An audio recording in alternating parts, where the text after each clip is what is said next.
I call Mr. Phil Speaker. Twyford. Thank you, Mr. Speaker. Not much remains to be said in this debate, so I'll keep my contribution short. This bill, I think, has attracted a lot of agreement and support from around the House, both process and content. It's a small part of a much bigger, broader response to the quake recovery and transition stage, but it will allow councils in areas who have buildings that are affected by earthquakes and other disasters to require assessments of those buildings. So we support this bill, sir.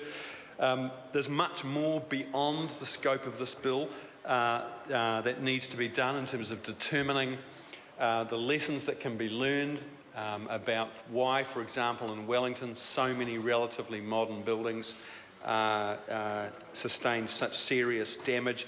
Real questions about the standard and the quality of compliance with the building code and the standards within the code. And interestingly, in Wellington, I think why such a high proportion of the affected buildings are government buildings, publicly owned or publicly tenanted buildings.